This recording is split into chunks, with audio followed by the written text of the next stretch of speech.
होली पर भांग क्यों पीते हैं? सिर्फ मस्ती के लिए, या इसके पीछे छुपी है एक ऐसी सच्चाई जिसे जानकर आप चौंक जाएंगे? सदियों से लोग ये करते आ रहे हैं, लेकिन 90% लोगों को इसका असली कारण पता ही नहीं है।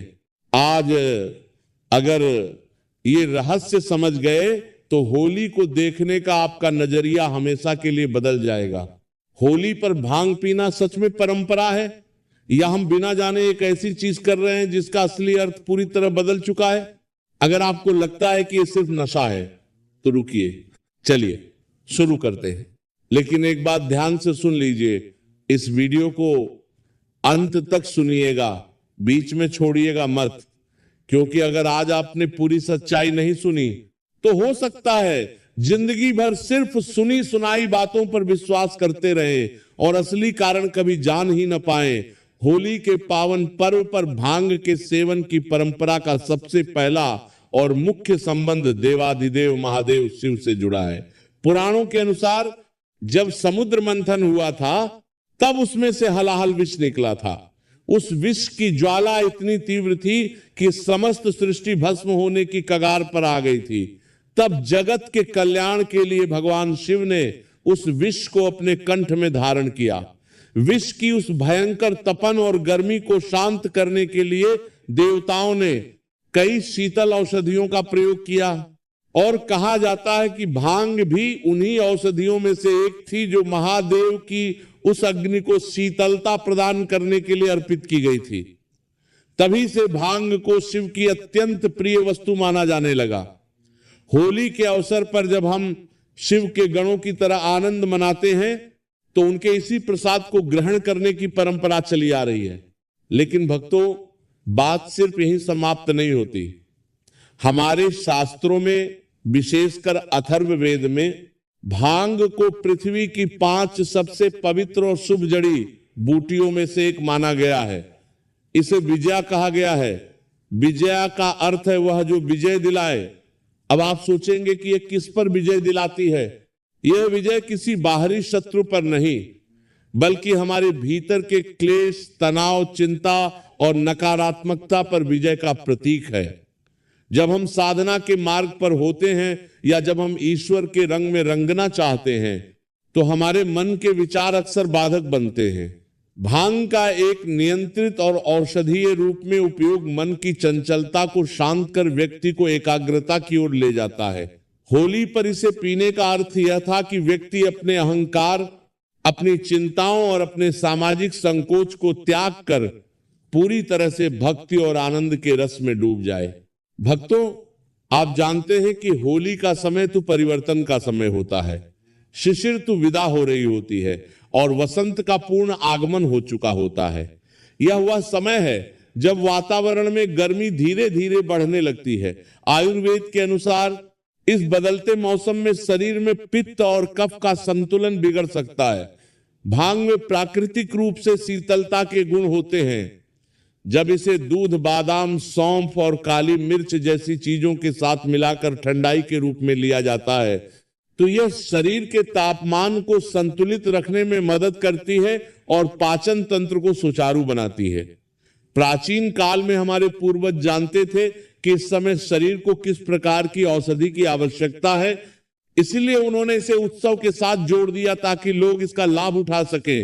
एक और महत्वपूर्ण पक्ष जो आप सभी को समझना चाहिए वह है सामाजिक समानता। होली एक ऐसा पर्व है जहां राजा और रंक, ऊंच और नीच का भेद मिट जाता है। भांग का एक गुण यह भी बताया गया है कि यह व्यक्ति के भीतर के अहम को शिथिल कर देती है। जब व्यक्ति इसका सेवन करता है मर्यादा में रहकर, तो वह अपने पद और प्रतिष्ठा के भार को भूलकर साधारण जनमानस के साथ गले मिलता है। यह प्रेम और भाईचारे को बढ़ाने का एक माध्यम बना। लेकिन आज के समय में लोगों ने इसके मूल अर्थ को भुला दिया है। लोग इसे केवल मनोरंजन और हुड़दंग का साधन समझने लगे हैं, जो कि सर्वथा गलत है। सत्य तो यह है कि ये आत्मिक शांति और उत्सव की गहराई को महसूस करने का एक साधन मात्र था। भक्तों, भगवान श्री कृष्ण ने भी ब्रज की होली में प्रेम के रस को प्रधानता दी है। वहां भी भांग का प्रयोग शिव और शक्ति के मिलन के रूप में देखा जाता है। शिव वैराग्य के देवता हैं और कृष्ण आनंद के होली के दिन ये दोनों धाराएं एक हो जाती हैं। भांग को ग्रहण करना शिव के उस वैराग्य को स्वीकार करना है जिसमें संसार का कोई भी दुख आपको विचलित न कर सके। जब आप इसे औषधि के रूप में शिव का नाम लेकर और मर्यादा में रहते हुए ग्रहण करते हैं तभी इसका वास्तविक आध्यात्मिक लाभ मिलता है। हमें यह भी विचार करना चाहिए कि हमारे ऋषि मुनियों ने इसे सिद्धि का पौधा क्यों कहा, क्योंकि यह चेतना के स्तर को बदलने की क्षमता रखता है। साधारण अवस्था में मानव मस्तिष्क हजारों चिंताओं में घिरा रहता है, लेकिन होली के पवित्र दिन भक्त चाहते थे कि वे केवल और केवल नारायण या शिव के ध्यान में मग्न रहे। रंगों की इस दुनिया में खो जाने के लिए मन का शून्य होना आवश्यक है और भांग उसी शून्यता को प्राप्त करने में सहायक होती थी। लेकिन याद रहे, किसी भी वस्तु की अतिविष के समान होती है। भांग का दुरुपयोग उसे नशा बना देता है, जबकि श्रद्धा पूर्वक किया गया उपयोग उसे प्रसाद बना देता है। अक्सर लोग प्रश्न करते हैं कि क्या महादेव को प्रसन्न करने के लिए केवल भांग ही अनिवार्य है? नहीं भक्तों, महादेव तो भाव के भूखे हैं, लेकिन भांग के पीछे का जो आध्यात्मिक रहस्य है वो हमारे अहंकार के विसर्जन से जुड़ा है। होली का पर्व वसंत की उस बेला में आता है जब प्रकृति अपना चोला बदल रही होती है, पुराने पत्ते गिर रहे होते हैं और नई कोपलें फूट रही होती हैं। ठीक इसी प्रकार मनुष्य के भीतर भी पुराने विचारों का अंत और नए संकल्पों का उदय होना चाहिए। भांग, जिसे विजया कहा गया है, वह हमारे भीतर के उन अवरोधों को तोड़ने का कार्य करती है जो हमें ईश्वर से मिलने से रोकते हैं। जब हम संसार की चकाचौंध में जीते हैं तो हमारा अश्व यानी हमारा ईगो बहुत बलवान हो जाता है। हम अपनी पद प्रतिष्ठा, अपनी संपत्ति और अपने ज्ञान के अहंकार में इतने जकड़ जाते हैं कि हम भूल जाते हैं कि अंततः हम सब उस मिट्टी का हिस्सा हैं जिससे सृष्टि बनी है। होली के दिन जब भांग का सेवन मर्यादा में रहकर किया जाता है तो वह मस्तिष्क की उन नसों को शिथिल कर देती है जो हमें हर समय सतर्क और स्वकेंद्रित बनाए रखती हैं। वह क्षण आता है जब व्यक्ति स्वयं को भूलकर समूची मानवता के साथ एकाकार हो जाता है। वह नाचता है, गाता है और अपनों परायों का भेद मिटा देता है। यही तो महादेव की बारात का स्वरूप है, जहां भूत, प्रेत, गंधर्व, देवता और साधारण मनुष्य सब एक साथ झूमते हैं। भांग उस सामाजिक चेतना को जागृत करती है जहां कोई ऊंचा नहीं, कोई नीचा नहीं। भक्तों, अब जरा इसके पौराणिक पक्ष के एक और सुंदर प्रसंग पर विचार करें। कहते हैं कि जब माता पार्वती ने महादेव को प्राप्त करने के लिए कठोर तपस्या की थी, तब महादेव अपनी समाधि में इतने लीन थे कि उन्हें संसार की सुध ही नहीं थी। उनकी तपस्या की अग्नि इतनी प्रचंड थी कि उसे सहना किसी के बस में नहीं था। तब कामदेव ने उन पर पुष्प बाण चलाया, लेकिन उसका परिणाम क्या हुआ? कामदेव भस्म हो गए। महादेव की उस अग्नि को, उस वैराग्य को प्रेम में बदलने के लिए और उन्हें गृहस्थ जीवन की ओर वापस लाने के लिए प्रकृति ने अपनी औषधियों का उपहार दिया। भांग उन्हीं में से एक थी जिसने महादेव की चेतना को अंतर्मुखी से बहिर्मुखी करने में सहायता की। होली भी तो वही समय है जब हम वैराग्य से उत्सव की ओर लौटते हैं। सर्दी का आलस और एकांत खत्म होता है और समाज का मिलन शुरू होता है। इसीलिए भांग को उस सेतु के रूप में देखा गया जो एकांत के महादेव को उत्सव के महादेव से जोड़ता है। आयुर्वेद के महान ग्रंथ सुश्रुत संहिता में भांग के गुणों का वर्णन मिलता है। वहां इसे अग्निमांद्य यानी भूख की कमी और अनिद्रा जैसे रोगों के उपचार में सहायक बताया गया है। लेकिन भक्तों, इसे होली पर ही क्यों प्रधानता दी गई? वसंत ऋतु में हमारे शरीर में कफ दोष बढ़ जाता है। सूरज की बत्ती गर्मी उस संचित कफ को पिघलाने लगती है, जिससे शरीर में सुस्ती और भारीपन आता है। भांग की तासीर उष्ण होती है, लेकिन जब इसे दूध और ठंडाई के साथ मिलाया जाता है तो यह एक अद्भुत संतुलन पैदा करती है। यह शरीर की सुस्ती को दूर कर मन में उत्साह का संचार करती है। होली पर हम घंटों रंगों से खेलते हैं, पानी में भीगते हैं। ऐसे में शरीर को जो आंतरिक गर्मी और ऊर्जा चाहिए वह यह औषधि प्रदान करती है। लेकिन याद रखना भक्तों, औषधि और नशा, इन दोनों के बीच एक बहुत पतली रेखा होती है। जो इसे प्रसाद समझकर ग्रहण करता है उसे शांति मिलती है, और जो इसे केवल मजे के लिए पीता है वह पथभ्रष्ट हो जाता है। आप यह भी देखें कि भांग का पौधा स्वयं कैसा होता है। इसे उगाने के लिए किसी विशेष प्रयास की आवश्यकता नहीं होती। यह कहीं भी किसी भी परिस्थिति में उग जाता है। यह महादेव के स्वभाव जैसा ही है, सरल, सुलभ और आडंबरहीन।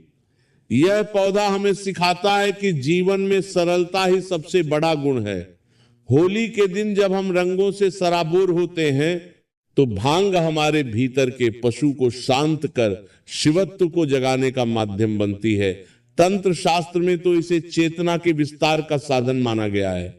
साधक जब ध्यान की गहराई में उतरना चाहता है और उसका मन संसार की बातों में भटकता है तो बहुत ही सूक्ष्म मात्रा में इसका उपयोग उसे एकाग्र करने के लिए किया जाता था।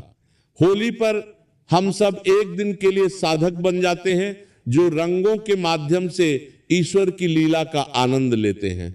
भक्तों, मेरी बातों को बहुत गहराई से समझने का प्रयास कीजिए। आज के युग में हम देखते हैं कि लोग शराब पीकर हुड़दंग मचाते हैं और उसे होली का नाम देते हैं। यह पाप है। शराब बुद्धि को भ्रष्ट करती है और व्यक्ति को हिंसक बनाती है, लेकिन भांग यदि वह शुद्ध है और सही तरीके से बनाई गई है तो वह व्यक्ति को अंतर्मुखी और शांत बनाती है। वह आपको हंसा सकती है, वह आपको रुला सकती है, लेकिन वह आपको स्वयं से मिलाती है। आपने देखा होगा कि भांग पीने के बाद व्यक्ति या तो चुपचाप बैठा रहता है या फिर एक ही विचार में खो जाता है। वो खो जाना ही तो ईश्वर की खोज की पहली सीढ़ी है। जब आप संसार से कटते हैं तभी तो आप उस निराकार से जुटते हैं। होली पर भांग का प्याला हमें यह संदेश देता है कि आज के दिन अपनी सारी चतुराई, अपनी सारी चालाकी और दुनियादारी को किनारे रख दो। आज बस भोले का भक्त बन जाओ। एक और बात जो हमारे पूर्वजों ने बड़े वैज्ञानिक तरीके से सोची थी, होली के समय खेतों में फसल कट चुकी होती है, किसान खुशहाल होता है लेकिन शारीरिक रूप से थका हुआ होता है। महीनों की कड़ी मेहनत के बाद शरीर को विश्राम और मन को उल्लास की आवश्यकता होती है। भांग मांसपेशियों के दर्द को दूर करने और गहरी नींद लाने में सहायक होती है। प्रिय दर्शक बंधु, कथा समाप्त करने से पहले दोनों हाथों से एक प्रेम भरा निवेदन है। स्क्रीन पर जो स्कैनर QR कोड दिखाई दे रहा है उसी के माध्यम से आप अपनी श्रद्धा और सामर्थ्य अनुसार जितना आपके हृदय को सहज लगे उतना सहयोग अवश्य करें। राशि छोटी या बड़ी नहीं होती, भावना बड़ी होती है। आपका दिया हुआ छोटा सा अंश किसी भूखे की थाली बन सकता है, किसी घायल जीव का उपचार बन सकता है और मंदिर निर्माण के पवित्र कार्य में एक ईंट बन सकता है। कोई दबाव नहीं, कोई बाध्यता नहीं, सिर्फ प्रेम से, करुणा से जितना संभव हो उतना दीजिए। एक पल रुकिए, दिल से सोचिए, आपका छोटा सा सहयोग किसी के जीवन में बड़ी रोशनी बन सकता है। राधे राधे।